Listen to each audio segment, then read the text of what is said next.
Hello, my dear friends and my dear students. Welcome to our YouTube channel Civil with Sudhir and myself Sudhir Jirobe. ಇವತ್ತಿನ ವಿಡಿಯೋಲಿ strength of material class 6 ಇದೆ ಇದು. So ಇದು chapter 3 ನಡೀತಾ ಇದೆ, simple stresses and strains. ನೀವು previous ಯಾವುದು classes ಇನ್ನು ನೋಡಿಲ್ಲ ಅಂದರೆ ಮೇಲ್ಗಡೆ ಐ ಬಟನ್ ಅಲ್ಲಿ ನಾನು ಪ್ಲೇ ಲಿಸ್ಟ್ ಲಿಂಕ್ ಕೊಡ್ತೀನಿ, ಅಥವಾ ನಮ್ಮ ಚಾನಲ್ ಪ್ಲೇ ಲಿಸ್ಟ್ ಅಲ್ಲಿ ಹೋಗಿ ನೀವು ನೋಡಬಹುದು. ಎಲ್ಲಾ ಕ್ಲಾಸಸ್ ನಾ ಪ್ಲೇ ಲಿಸ್ಟ್ ಅಲ್ಲಿ ಹಾಕಿರ್ತೀನಿ. ಸೊ ಇವತ್ತಿನ ತುಂಬಾ ಇಂಪಾರ್ಟೆಂಟ್ ಏನ್ ಟಾಪಿಕ್ ಇದೆ ಅಂತಂದ್ರೆ ಸಿಂಪಲ್ ಸ್ಟ್ರೆಸ್ ಅಂಡ್ ಸ್ಟ್ರೇನ್ ಅಲ್ಲಿ ಇಂಪಾರ್ಟೆಂಟ್ ಪ್ರಾಬ್ಲಮ್ಸ್ ಬರುತ್ತೆ. ಇದರಲ್ಲಿ ಎಕ್ಸಾಮ್ಸ್ ಅಲ್ಲಿ ಬರೋ ಪ್ರಾಬ್ಲಮ್ಸ್ ಇದ್ರ ಮೇಲಿಂದಾನೇ ಬರುತ್ತೆ ಸ್ಟ್ರೆಸ್ ಸ್ಟ್ರೇನ್ ಅಲ್ಲಿ. ಸೊ ಅದು ಇದೆ application of Hooke's law. Application of Hooke's law ನಿಮಗಂತೂ ಗೊತ್ತಿದೆ. ಒಂದು ನಿಮಿಷ. Okay so application of Hooke's law ಬಗ್ಗೆ ಇವತ್ತು ನಾವು ಡಿಸ್ಕಸ್ ಮಾಡೋಣ, ರೈಟ್. ಸೊ ಹುಕ್ಸ್ ಲಾ ಅಂತೂ ನಿಮಗೆ ಗೊತ್ತೇ ಇದೆ, within elastic limit stress is proportional to strain, ಆಯ್ತಾ. ಸೊ ಇಲ್ಲಿ ನೋಡ್ಬೋದು ಇವಾಗ ನೀವು. ಸೊ ಸ್ಟಾರ್ಟ್ ಮಾಡೋಣ. So application of Hooke's law ali first Hooke's law states that within the elastic limit stress is directly proportional to strain anta ide andre.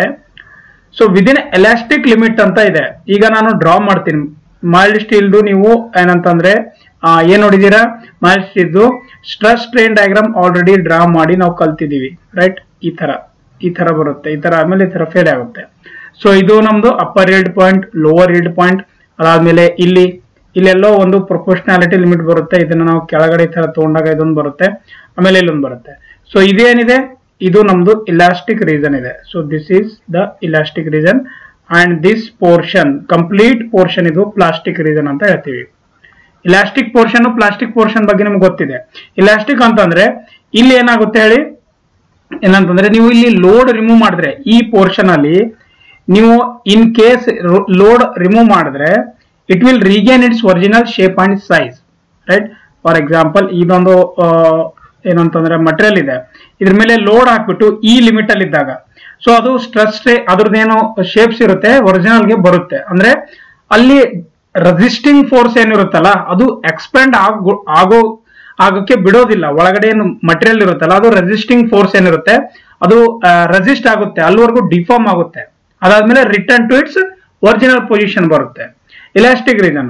Plastic ಅಂತಂದ್ರೆ ಈ reason ದಾಟಿ ಮುಂದೆ ನೀವು ಲೋಡ್ ಮಾಡಿದ್ರೆ, ಸ್ಟ್ರೆಸ್ ಮಾಡಿದ್ರೆ ಆ ಮಟೀರಿಯಲ್ ನ, ಅವಾಗ ಏನಾಗುತ್ತೆ ಅಂದ್ರೆ ಅಲ್ಲಿ ಏನಂತಂದ್ರೆ ರೀಗೇನ್ ಏನು ಆಗೋದಿಲ್ಲ, ಆದ್ರೂ ತುಂಬಾ ಕಮ್ಮಿ ಮಟ್ಟಿಗೆ ಆಗುತ್ತೆ, ಅಂದ್ರೆ ಆಗೋದಿಲ್ಲ ಅಂತ ತಿಳ್ಕೊಳ್ಳೋಣ, ರೈಟ್. ಸೊ ಇವೆರಡು ಡಿಫರೆನ್ಸ್ ಇದೆ ಎಲಾಸ್ಟಿಕ್ ಮತ್ತೆ ಪ್ಲಾಸ್ಟಿಕ್ ರೀಸನ್ಗೆ. ಸೊ ಇಲ್ಲಿ ಇವಾಗ ಅಪ್ಲಿಕೇಶನ್ ಆಫ್ ಹುಕ್ಸ್ ಲಾ ಅಲ್ಲಿ ನಾನು ಹೇಳ್ತೇನೆಂದ್ರೆ stress is Hooke's law state that within the elastic limit, ಇದು elastic limit ಇದೆ, stress is directly proportional to strain. ಅಂದ್ರೆ ಇಲ್ಲಿ ಸ್ಟ್ರೆಸ್ ಎಷ್ಟಿರುತ್ತೆ ಸ್ಟ್ರೇನು ಅಷ್ಟೇ ಇರುತ್ತೆ. ಅಂದ್ರೆ ಇದನ್ನ ನಾವು ಈ ತರ ಬರಿಬೋದಾ, stress is equals to strain ಅಂತ ಬರಿಬಹುದು, ಆರ ಸ್ಟ್ರೆಸ್ ಬೈ ಸ್ಟ್ರೇನ್. ಇದನ್ನ ಕಾನ್ಸ್ಟೆಂಟ್ ಅಂತ ತಗೋತೀವಿ, ಗೊತ್ತಾಯ್ತಾ. ಸೊ ಕಾನ್ಸ್ಟೆಂಟ್ ಅಂತ ತಗೊಂಡಾಗ ಇದನ್ನ ನಾವು ಏನಂತಂದ್ರೆ ಡಿಫಾರ್ಮೇಶನ್ ನ ಫೈಂಡ್ ಮಾಡಬಹುದು, ಇದರ ಅಂತಂದ್ರೆ ಸ್ಟ್ರೇನ್ ನ ಫೈಂಡ್ ಮಾಡಬಹುದು. ಸೊ ಇದು ಒಂದ್ ಕಡೆ ಆಯ್ತು ಇವಾಗ ಹುಕ್ಸ್ ಲಾ. ಈಗ ಇದರಲ್ಲಿ ಡಿಫರೆಂಟ್ ಕೇಸಸ್ ಬರುತ್ತೆ, right. So you have a different cases to study in the application of the Hooke's law, right. So ಅದು ಈಗ ಎಕ್ಸ್ಪ್ಲೇನ್ ಮಾಡ್ತೀನಿ, ಒಂದ್ ನಿಮಿಷ. ಇದೆಲ್ಲ ರಿಮೂವ್ ಮಾಡಿದ್ರೆ ನಿಮಗೆ ಬೇಸಿಕ್ ಅರ್ಥ ಆಯ್ತಲ್ಲ ಈಗ. ಸೊ ಇವಾಗ ನೀವು ಏನ್ ಮಾಡ್ಬೋದು ಅಂತಂದ್ರೆ ಫಸ್ಟ್ ಕೇಸ್ ನ ಸ್ಟಡಿ ಮಾಡೋಣ. ಕೇಸ್ 1. ಕೇಸ್ 1 ಅಲ್ಲಿ ಏನ್ ಹೇಳ್ತಾ ಇದಾರೆ, ಬಾರ್ಸ್ ವಿತ್ ಕ್ರಾಸ್ ಸೆಕ್ಷನ್ಸ್, ಆಯ್ತಾ. ಇವೇನ್ bars with cross sections, varying step or series of bars. ಅಂದ್ರೆ ಈಗ ನೀವು ಈ ಸ್ಕೆಚ್ ಅಲ್ಲಿ ನೋಡಬಹುದು, ಈ ಕಡೆ ಏನಿದೆ ಫಿಕ್ಸ್ ಇದೆ, ಆಯ್ತಾ. ಇದು ಒಂದು ಬಾರ್ ಇದೆ, ಇದು ಒಂದು ಬಾರ್ ಇದೆ, ಇದು ಒಂದು ಬಾರ್ ಇದೆ, ಆಯ್ತಾ. ಈ ತರ ಇದೆ, ಇದು ಒಂದು ಬಾರ್ ಇದೆ, ಇದಕ್ಕೆ ಇನ್ನೊಂದು ಬಾರು ಈ ತರ ಅಟ್ಯಾಚ್ ಮಾಡಿರೋದಿದೆ, ಈ ತರ ಅಟ್ಯಾಚ್ ಮಾಡಿರೋದಿದೆ. ಸೊ ಇದು ಒಂದು ಸೆಕ್ಷನ್, ಇದೊಂದು ಸೆಕ್ಷನ್, ಇದೊಂದು ಸೆಕ್ಷನ್. ಅದಕ್ಕೆ ನಾವು ಸೀರೀಸ್ ಆಫ್ ಬಾರ್ಸ್ ಅಂತೀವಿ, or cross sections varying steps ಅಂತ ಅಂತೀವಿ. ಸ್ಟೆಪ್ ಇದೆ ತಾನೆ ಈ ತರ, ಸೊ ಸ್ಟೆಪ್ ಫಾರ್ಮೇಶನ್ಸ್ ಇದೆ. ಸೊ ಈ ತರ ಇದೆ, ಇದು ಫಸ್ಟ್ ಕೇಸ್ ಆಗುತ್ತೆ. ಈ ತರನು ಕೊಡ್ತಾರೆ. ಸೊ ಇಲ್ಲಿ ಏನಿದೆ, L1 ಇಸ್ ನಥಿಂಗ್ ಬಟ್ ಇದ್ರದ್ದು ಲೆಂತ್ ಇದೆ, ಇದು ಇದ್ರದ್ದು length. So this is a length. A ಅಂದ್ರೆ ಇದ್ರದ್ದು ಏರಿಯಾ, ಬಿ ಸರ್ಕ್ಯುಲರ್ ಇದ್ರೆ πd²/4 ಅಂತ ತೋರ್ತೀವಿ, ಆರ್ ರೆಕ್ಟಾಂಗ್ಯುಲರ್ ಸ್ಕ್ವೇರ್ ಇದ್ರೆ b/d ಅಂತ ತೋರ್ತೀವಿ. ಇದು ಏರಿಯಾ ಆಯ್ತು, ಇದು ಲೆಂತ್ ಆಯ್ತು. ಇ ಅಂದ್ರೆ ಇಂಗ್ಸ್ ಮಾಡ್ಯುಲಸ್ ಇದೆ, ಇದು ಡಿಫರೆಂಟ್ ಮಟೀರಿಯಲ್ಸ್ ಮೇಲೆ ಡಿಪೆಂಡ್ ಆಗುತ್ತೆ. ಸೊ ಇದು ಒಂದ್ ಮಟೀರಿಯಲ್ ಆಯ್ತು. So first material, second material, third material ಇದೇ ತರ ಸೇಮ್ ಇರೋದಿಲ್ಲ. ಚೇಂಜಸ್ ನಾವು ಕೊಟ್ರೆ ಚೇಂಜ್ ಇನ್ ವೇರಿಯೇಷನ್ಸ್ ನ ತಗೋಬೇಕಾಗುತ್ತೆ. ಫಾರ್ ಎಕ್ಸಾಂಪಲ್ ಇದು ಕಾಸ್ಟ್ ಐರನ್ ಕೊಟ್ಟಿದ್ದಾರೆ, ಇದು ಏನ್ ಮಾಡಿದ್ದಾರೆ ಅಲ್ಯೂಮಿನಿಯಂ ಕೊಟ್ಟಿದ್ದಾರೆ, ಇದು ಏನ್ ಮಾಡಿದ್ದಾರೆ ಸ್ಟೀಲ್ ಕೊಟ್ಟಿದ್ದಾರೆ ಅಂತ ತಿಳ್ಕೊಳ್ಳೋಣ. ಸೊ ಎಲ್ಲರದು ಏನಿದು ವ್ಯಾಲ್ಯೂ ಇರುತ್ತಲ್ಲ ಚೇಂಜ್ ಆಗುತ್ತೆ, ಬೇರೆ ಬೇರೆ ಇರುತ್ತೆ. ನಾನು ಪ್ರೀವಿಯಸ್ ಕ್ಲಾಸ್ ಅಲ್ಲಿ ಆಲ್ರೆಡಿ ನಾನು ಹೇಳ್ಕೊಟ್ಟಿದ್ದೀನಿ ನಿಮ್ಗೆ, ರೈಟ್? ನೀವು ನೋಡಿದಿರ ಅಂತ ಅನ್ಸುತ್ತೆ. ಓಕೆ, ನೋಡಿ ಈಗ ನೆಕ್ಸ್ಟ್ ನೋಡೋಣ ಇವಾಗ ಏನಿದೆ ಏನಿಲ್ಲ ಅಂತ. So bars in cross section with step in variation. ಈಗ ಇದ್ರಲ್ಲಿ ಏನ್ ಕ್ಯಾಲ್ಕುಲೇಟ್ ಮಾಡೋದಿದೆ, ಇಲ್ಲಿ ನಮಗೆ ಕ್ಯಾಲ್ಕುಲೇಟ್ ಮಾಡೋದಿದೆ ಏನಿದೆ ಅಂತಂದ್ರೆ ನಮ್ಗೆ ಟೋಟಲ್ ಎಲಾಂಗೇಶನ್ ಕ್ಯಾಲ್ಕುಲೇಟ್ ಮಾಡಬೇಕು. ಅಂದ್ರೆ ಎಲಾಂಗೇಶನ್, ಟೋಟಲ್ ಎಲಾಂಗೇಶನ್ ಬೇಕು ನಮ್ಗೆ. So we want to calculate the total elongation. Elongation ಅಂದ್ರೆ ಎಷ್ಟು ಎಕ್ಸ್ಪ್ಯಾಂಡ್ ಆಗಿದೆ ಇಲ್ಲ ಕಾಂಟ್ರಾಕ್ಷನ್ ಆಗಿದೆ ಇದು ನಮ್ಗೆ ಗೊತ್ತಿಲ್ಲ, ಕ್ಯಾಲ್ಕುಲೇಟ್ ಮಾಡಿದ್ರೆ ಗೊತ್ತಾಗುತ್ತೆ. So this is a load P. So this is a load, applied load P ಇದೆ. ಇದೆಲ್ಲ ನಾನು ರಿಮೂವ್ ಮಾಡ್ಬಿಡ್ತೀನಿ, ಯಾಕಂದ್ರೆ ಕನ್ಫ್ಯೂಸ್ ಆಗೋದು ಬೇಡ ನಿಮ್ಗೆ, ಜಾಸ್ತಿ ಕಚ್ಪಿಚಿ ಮಾಡೋದು ಬೇಡ. ಓಕೆ, ಈಗ ಅರ್ಥ ಆಗ್ತಿದೆಯಲ್ಲ? ಇಲ್ಲಿ ನೋಡಿ, ಇಲ್ಲಿ ಕೊಡ್ತೀನಿ. ಇದು L1 ಇದು ಈ ತರ ಇದೆ, ರೈಟ್? ಸೊ ಇದು ಸೆಕ್ಷನ್ 3 ಅಂತ ಇದೆ. ನಾನೇನ್ ಮಾಡ್ತೀನಿ ಫಸ್ಟ್, ಆಯ್ತಾ? ನಾನೇನ್ ಮಾಡ್ತೀನಿ ಈಗ ನಮಗೆ ಪಿ ಇದು ಗಿವನ್ ಲೋಡ್ ಇದೆ. ಸ್ಟೆಪ್ 1 ಅಲ್ಲಿ ಈಗ ನಮಗೆ ಎಲಾಂಗೇಶನ್ ಕ್ಯಾಲ್ಕುಲೇಟ್ ಮಾಡೋದಿದೆ. ಫಸ್ಟ್ ಏನ್ ಮಾಡ್ತೀನಿ, I will calculate the reaction. Reaction ಯಾವ ತರ ಮಾಡ್ತೀನಿ ಅಂದ್ರೆ ಟೋಟಲ್ ನೆಟ್ ಲೋಡ್ ಏನ್ ಬರ್ತಾ ಇದೆ, ಆಯ್ತಾ, ಮೈನಸ್ ತಗೋತಾ ಇದೆ. Minus indicates opposite direction to the net load. ಅಂದ್ರೆ ಫಾರ್ ಎಕ್ಸಾಂಪಲ್, ಈ ಲೋಡ್ ಏನ್ ಈ ಕಡೆ ಹೋಗ್ತಾ ಇದೆ, ಆಯ್ತಾ, ಇದ್ರದ್ದು ಏನ್ ಲೋಡ್ ಈ ಕಡೆ ಹೋಗ್ತಾ ಇದೆ, ಅದು ಈ ಕಡೆ ಬಂದ್ರೆ ಅದು ನೆಗೆಟಿವ್ ಆಗುತ್ತೆ. ಸೊ ಅದ್ರದ್ದು ಲೋಡ್ ತಗೋತೀವಿ. ಫಸ್ಟ್ ಈ ಲೋಡ್ ತಗೋಬೇಕಂದ್ರೆ ನಾವೇನ್ ಮಾಡ್ಬೇಕಾಗುತ್ತೆ, ಫಸ್ಟ್ ಇದನ್ನ ಕನ್ಸಿಡರ್ ಮಾಡ್ಬೇಕಾಗುತ್ತೆ. ಇದು ಒಂದೇ ಸೆಕ್ಷನ್ ನ ಕನ್ಸಿಡರ್ ಮಾಡ್ಬೇಕು. ಅದಾದ್ಮೇಲೆ ಇದನ್ನ ಕನ್ಸಿಡರ್ ಮಾಡ್ಬೇಕು, ಅದಾದ್ಮೇಲೆ ಇದನ್ನ ಕನ್ಸಿಡರ್ ಮಾಡ್ಬೇಕು, ರೈಟ್? ಸೊ ನಾನು ಇಲ್ಲಿ ಕೈ ಇಟ್ಟಿದ್ದೀನಿ ಅಂತ ತಿಳ್ಕೊಳ್ಳಿ. ಇದು ಸೆಕ್ಷನ್ ಫಸ್ಟ್ ಕನ್ಸಿಡರ್ ಮಾಡ್ಬೇಕು, ಅದಾದ್ಮೇಲೆ ಇದು ಸೆಕ್ಷನ್, ಅದಾದ್ಮೇಲೆ ಇದು ಸೆಕ್ಷನ್. ಸೊ 1 by 1 ಸೆಕ್ಷನ್ ನ ನಾವು ಕನ್ಸಿಡರ್ ಮಾಡಿಬಿಟ್ಟು ಈಗ ನಾವು ಮಾಡ್ಬೇಕಾಗುತ್ತೆ. Let me take first one, the first section, ಆಯ್ತಾ? ಫಸ್ಟ್ ಸೆಕ್ಷನ್ ನಾವು ತಗೊಂಡಾಗ ಏನಾಗುತ್ತೆ, second calculate the forces on each and every member. Reaction calculate ಮಾಡಿದೀವಿ, ಅದಾದ್ಮೇಲೆ ಈಚ್ ಮೆಂಬರ್, ಈಚ್ ಸೆಕ್ಷನ್ದು ಏನ್ ಮಾಡಬೇಕು, ಫೋರ್ಸ್ ಕ್ಯಾಲ್ಕುಲೇಟ್ ಮಾಡಬೇಕು. ಫೋರ್ಸ್ ಇಸ್ ನಥಿಂಗ್ ಬಟ್ ಇದರಲ್ಲಿ ಎಷ್ಟು ಫೋರ್ಸ್ ಬರ್ತಾ ಇದೆ, ಇದರಲ್ಲಿ ಎಷ್ಟು ಬರ್ತಾ ಇದೆ, ಇದರಲ್ಲಿ ಎಷ್ಟು ಬರ್ತಾ ಇದೆ, right? With respect to the force. So P1 ಇಲ್ಲಿ ಏನ್ ಮಾಡ್ತೀನಿ ನಾನು, ಇದಕ್ಕೆ P1 ಅಂತ ತಗೋತೀನಿ, ಇದು P2, ಇದು P3. ಗೊತ್ತಾಗ್ತಿದೆಯಲ್ಲ? P1, P2, P3. So P1, P2, P3 ಏನಾಗುತ್ತೆ ವ್ಯಾಲ್ಯೂ ಅಲ್ಲಿ ನೋಡಿ. ಇಲ್ಲಿ ಕೊಟ್ಟಿರೋದು ಒಂದೇ ಲೋಡ್, ಇಲ್ಲಿ ಈ ತರ ಬೇರೆ ಬೇರೆ ಚೇಂಜಸ್ ಏನು ಕೊಟ್ಟಿಲ್ಲ, ಅದು ಮತ್ತೊಂದು case, right? So they have only given 1 load. So ಅದಕ್ಕೆ ಏನಾಗುತ್ತೆ, ಮೂರದು ವ್ಯಾಲ್ಯೂ ಸೇಮೇ ಬರುತ್ತೆ ತಾನೆ. P1 is equal to P, P2 is equal to P, P3 is equal to P ಅಂತ ನಾವು ಫೋರ್ಸಸ್ ನ ಕ್ಯಾಲ್ಕುಲೇಟ್ ಮಾಡಿದ್ವಿ. This is the second step for calculating the elongation of a given sketch or a figure, right? Next step ಏನಿದೆ, calculate the stresses on each and every member. ನೋಡಿ, stress calculate ಮಾಡ್ಬೇಕಂದ್ರೆ ನಿಮ್ಗೆ ಗೊತ್ತಿದೆ, ಯಾವುದೇ ಒಂದು material ಇರಲಿ, right? ಆ ಮಟೀರಿಯಲ್ದು ನೀವು ಸ್ಟ್ರೆಸ್ ಕ್ಯಾಲ್ಕುಲೇಟ್ ಮಾಡ್ಬೇಕಂದ್ರೆ ಎಷ್ಟು ಲೋಡ್ ಅಪ್ಲೈ ಮಾಡಿದಿರಾ, ಆಮೇಲೆ ಅದ್ರದ್ದು ಏರಿಯಾ ಏನಿದೆ, ರೈಟ್? ಸೊ ಅದೇ ಇಲ್ಲಿ ಫಾಲೋ ಮಾಡ್ತಾ ಇದ್ದಾರೆ. P is nothing but the stress applied, A is the area of that specimen or a material. ಹೌದಾಯ್ತಾ? ಸೊ ಈಗ ಸ್ಟ್ರೆಸ್ ಕ್ಯಾಲ್ಕುಲೇಟ್ ಮಾಡುವಾಗ P by A1, P by A2, P by A3 ಈ ಮೂರು calculate ಮಾಡಿದೀವಿ ಈಗ, right? Stresses calculate ಆಯ್ತು. First ಏನ್ ಮಾಡಿದ್ವಿ, ರಿಯಾಕ್ಷನ್. ಸೆಕೆಂಡ್ ಏನ್ ಮಾಡಿದ್ವಿ, ಫೋರ್ಸಸ್. ಥರ್ಡ್ ಏನ್ ಮಾಡ್ತಾ ಇದೀವಿ, ಸ್ಟ್ರೆಸ್ ಕ್ಯಾಲ್ಕುಲೇಟ್ ಮಾಡಿದ್ವಿ. ನೋಡಿ, ಫೋರ್ಸ್ ಮತ್ತೆ ಸ್ಟ್ರೆಸ್ ಗೆ ತುಂಬಾ ಡಿಫರೆನ್ಸ್ ಇದೆ, ಮತ್ತೆ ಎರಡಕ್ಕೂ ಸೇಮ್ ಮಾಡ್ಬಿಟ್ಟಿದ್ದೀರಾ, ರೈಟ್? ಸೇಮ್ ಅಲ್ಲ, ಎರಡು ಡಿಫರೆನ್ಸ್ ಇದೆ. ಯಾಕೆ ಇಲ್ಲಿ ಗೊತ್ತಾಗ್ತಿದೆ force, right? Force is nothing but push or pull of on any external body, ಆಯ್ತಾ? But stress is nothing but load divided by the applied, ಯಾವ್ದ applied load divided by the original cross sectional area. ಗೊತ್ತಾಯ್ತಾ? ಇದು stress. Next step ಬಂದ್ಬಿಟ್ಟು step 4. ಏನ್ ಮಾಡ್ಬೇಕು ಇವಾಗ, ಇಲ್ಲಿ ನೋಡಿ, ಈ ಸ್ಕೆಚ್ ನೋಡಿ. ಇವಾಗ ಏರಿಯಾ ಆಯ್ತು, ಆಯ್ತಾ? ಸ್ಟ್ರೆಸ್, ಫೋರ್ಸ್ ಆಯ್ತು, ಮತ್ತೆ ಏರಿಯಾ ಆಯ್ತು, ಇದು ಸ್ಟ್ರೆಸ್ ಆಯ್ತು. ಈಗ ಎಲಾಂಗೇಶನ್ ನ ಕ್ಯಾಲ್ಕುಲೇಟ್ ಮಾಡಬೇಕು. ಈ ಎಲಾಂಗೇಶನ್ ಫಾರ್ಮುಲಾ ಏನಿದೆ, ಇದು ಡೆಲ್ಟಾ ಎಲ್. ಇಲ್ಲಿ ಬೈತು ನೋಡಿ, delta L is equal to PL by AE. ಇದು ಎಲ್ಲಿಂದ ಬಂತಂದ್ರೆ ಇದು ನಮ್ಮ application of stress strain or the application of ಯಾವ್ದಿದು ನಾವು ಓದ್ತಾ ಇರೋದು ಹುಕ್ಸ್ ಲಾ. ಅದನ್ನ ನಾನು ಅಪ್ಲೈ ಮಾಡಿದಾಗ ಈ ಫಾರ್ಮುಲಾ ಬರುತ್ತೆ. ಸಿಂಪಲ್ ಆಗಿ ಹೇಳ್ತೀನಿ ನೋಡಿ. ಸ್ಟ್ರೆಸ್ ಅಂತ ನಾನು ಹೇಳಿದೆ, stress is proportional to strain up to elastic limit ಅಂತ ಹೇಳ್ತೀನಿ.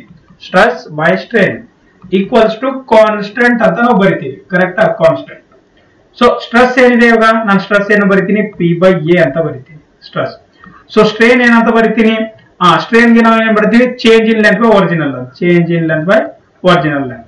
ಸೊ ಇದನ್ನ ನೀವು ಈಕ್ವಲ್ಸ್ ಟು ಕಾನ್ಸ್ಟೆಂಟ್ ಮಾಡಿದಾಗ ಇದೇನಾಗುತ್ತೆ P ಇಂಟು L/AE ಆಗುತ್ತೆ. ಇದು PL/AE ಯಾವ ತರ ಬಂತು ಹೇಳ್ಕೊಟ್ಟಿದ್ದೀನಿ, ಗೊತ್ತಾಯ್ತಾ? ಸ್ಟ್ರೆಸ್ ಬೈ ಸ್ಟ್ರೇನ್ ಮಾಡಿ ನಿಮಗೆ ಗೊತ್ತಾಗ್ಬಿಡುತ್ತೆ, ಗೊತ್ತಾಯ್ತಾ?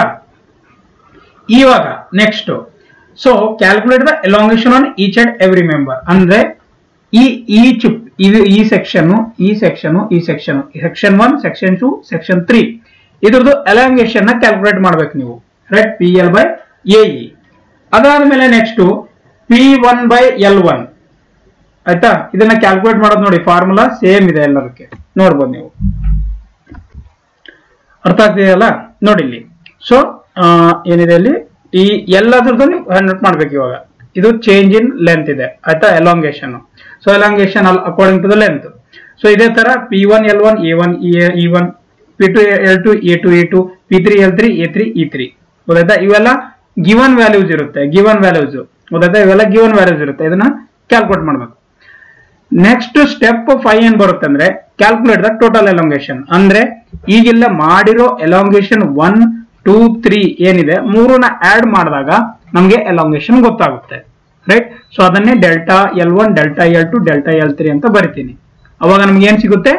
Total elongation of the given sketch, right? Next, so draw axial load diagram ಅಂತ ಹೇಳ್ತಾ ಇದ್ದಾರೆ, ರೈಟ್? ನೆಕ್ಸ್ಟ್ ಏನ್ ಸ್ಟೆಪ್ ಬರುತ್ತೆ?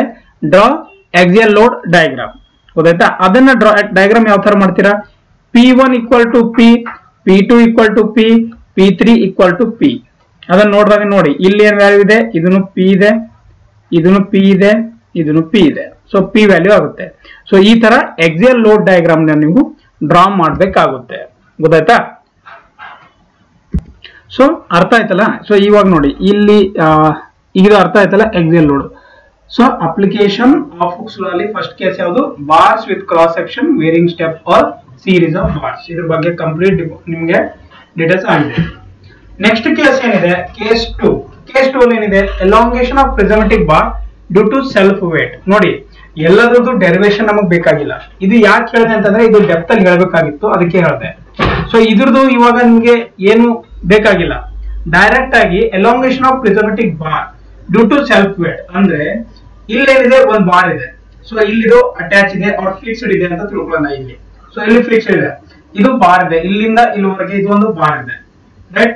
ಸೊ ಇಲ್ಲಿ ಏನ್ ಮಾಡಿದ್ದಾರೆ ಅಂದ್ರೆ ಎಲ್ಲಕ್ಕಿಂತ ಕೆಳಗಡೆ ಇಲ್ಲೊಂದು ವೇಟ್ ಹಾಕಿದ್ದಾರೆ.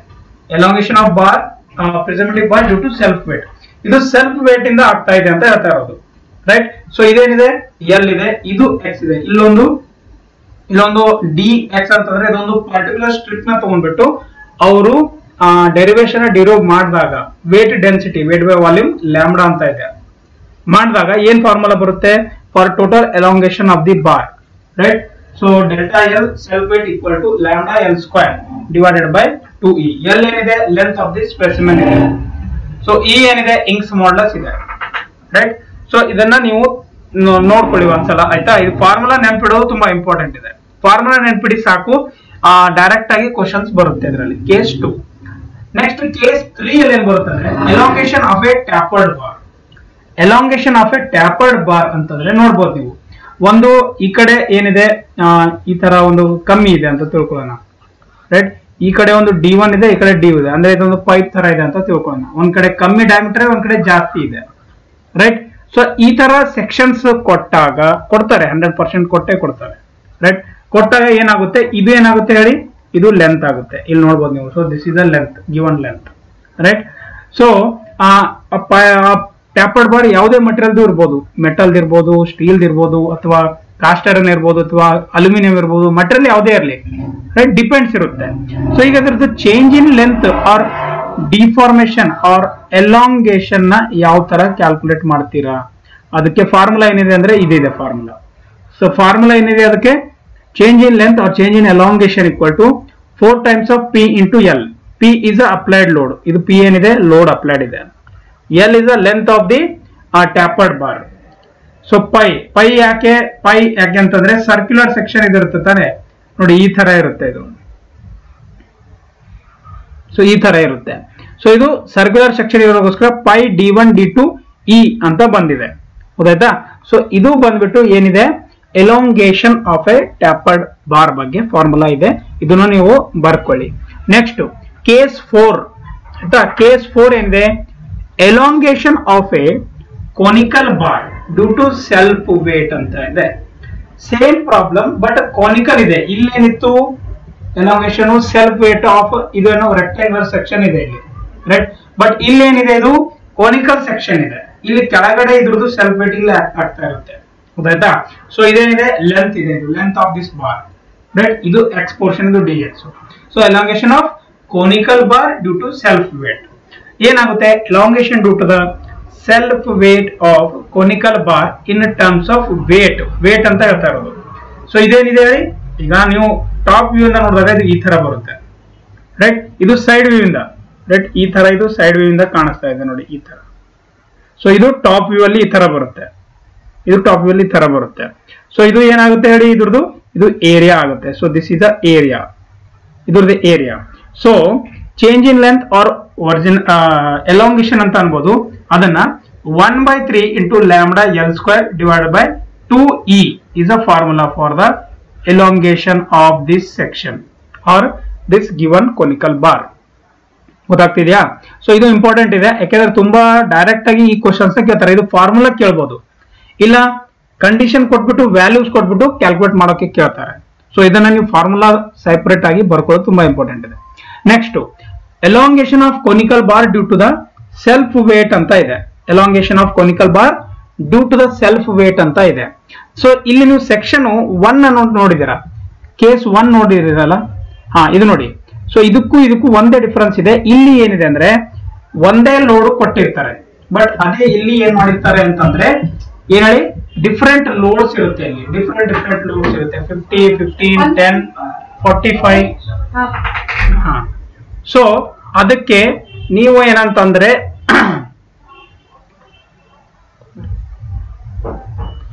50, 15, 10 ಈ ತರ ಕೊಟ್ಟಿರ್ತಾರೆ ಲೋಡ್ಸ್ ನ.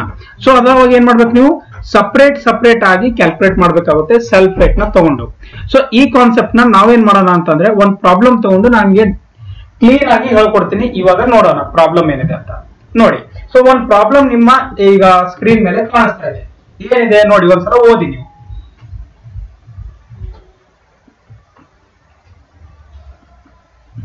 A steel rod of 2.5 cm diameter is subjected to force as shown in figure.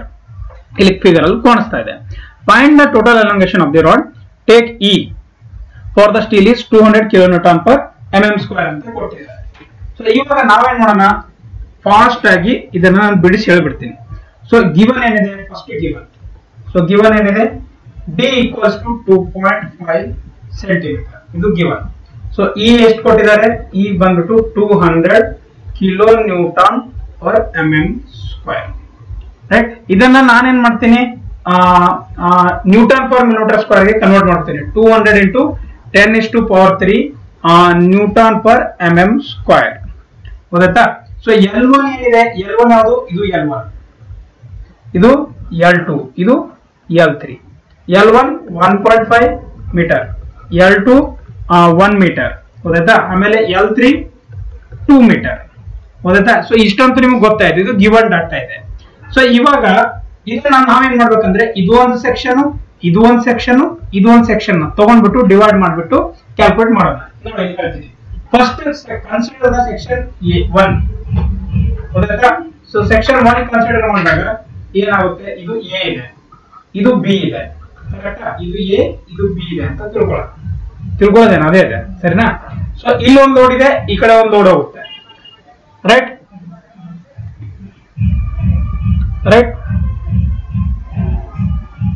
So ಇದರಲ್ಲಿ ಏನಿದೆ, ಫಸ್ಟ್ ಇದು 60 kN ಇದೆ, 60 kN ಇದೆ. ಸೊ ಇಲ್ಲಿ 60 kN ಈ ಕಡೆ ಇದೆ, ರೈಟ್. ಇಲ್ಲಿ ಟೆನ್ಷನ್ ಮತ್ತೆ ಕಂಪ್ರೆಷನ್ ಅಂತ ಬರುತ್ತೆ 60 kN. ಬಟ್ ಇಲ್ಲಿ ಈ ಸ್ಕೆಚ್ ಅಲ್ಲಿ ನೋಡಿದ್ರೆ ಈ ಕಡೆ ಏನ್ ಬರುತ್ತೆ, 10 ಬರುತ್ತೆ, 20 ಬರುತ್ತೆ. ನೋಡಿ, ಕಂಪ್ರೆಷನ್ ಅಂತ ಇದ್ದಾಗ ಯಾವತ್ತೂ ಪಾಸಿಟಿವ್ ವ್ಯಾಲ್ಯೂ ಇರುತ್ತೆ, ಆಯ್ತಾ. ಅದಾದ್ಮೇಲೆ ಟೆನ್ಷನ್ ಇದ್ರೆ ನೆಗೆಟಿವ್ ವ್ಯಾಲ್ಯೂ ಇರುತ್ತೆ. ಈಗ ಈ ಕಡೆ ಹ್ಯಾಂಗ್ ಕ್ಯಾಲ್ಕುಲೇಟ್ ಮಾಡ್ಬೇಕು, ಒಂದ್ ನಿಮಿಷ. ಈ ಕಡೆ ನೋಡಿ, ಇಲ್ಲಿ 60 ಇದೆ, ಕರೆಕ್ಟಾ. ಇಲ್ಲಿ 10 ಇದೆ, ಅದಾದ್ಮೇಲೆ ಈ ಕಡೆ ಯಾವ್ದಿದೆ 50 ಪ್ಲಸ್ 20 ಮೈನಸ್ 10 ಆಗುತ್ತೆ. 50 ಪ್ಲಸ್ 20 ಎಷ್ಟಾಯ್ತು 70. 70 ಮೈನಸ್ 10 60 ಆಗುತ್ತೆ. ಕರೆಕ್ಟಾ? 60 ಮೈನಸ್ 10 ಎಷ್ಟಾಗುತ್ತೆ? 70 ಮೈನಸ್ 10 60 ಆಗುತ್ತೆ. ಈಗ ನೋಡಿ ಇಲ್ಲಿ ಬರಿತೀನಿ, ಇಲ್ಲಿ ನೋಡ್ಬೋದು ನೀವು, ಇಲ್ಲಿ ಕಾಣಿಸ್ತಾ ಇದೆಲ್ಲ ಇದೇನಿದೆ 20. ಇದು ಈ ಕಡೆ ಯಾವುದು ಅವೇ ಫ್ರಮ್ ದ ಬಾಡಿ ಹೋಗ್ತಾ ಇದೆ ಅದನ್ನ ಪಾಸಿಟಿವ್ ಆಗಿ ತಗೊಳ್ಳೋಣ. ಎರಡನ್ನ ಪ್ಲಸ್ ಮಾಡ್ತೀನಿ. ಇದನ್ನು ಸೇಮ್ ಇದೆ, ಇದನ್ನು ಸೇಮ್ ಇದೆ. ಈ 20 50 ಎಷ್ಟಾಯ್ತು? ಸೊ 20 ಪ್ಲಸ್ 50 ಮೈನಸ್ ಆಫ್ ಎಷ್ಟಿದೆ? ಮೈನಸ್ ಎಷ್ಟಿದೆ? ಮೈನಸ್ 10 ಇದೆ. ಸೊ ಇದು ಮಾಡಿದಾಗ ಎಷ್ಟು ಬರುತ್ತೆ? ಇದು ಬಂದ್ಬಿಟ್ಟು 60 ಕಿಲೋ ನ್ಯೂಟನ್ ಬರುತ್ತೆ. ಸೊ ಇದು 60 ಕಿಲೋ ನ್ಯೂಟನ್ ಬರುತ್ತೆ ಆನ್ಸರ್. ಗೊತ್ತಾಯ್ತಾ? ಇದು ಎ ಬಿ. ಇದನ್ನ ಪೋರ್ಷನ್ ಎ ಬಿ ಅಂತ ಬರುತ್ತೆ. ನೆಕ್ಸ್ಟ್ ಏನಾಗುತ್ತೆ?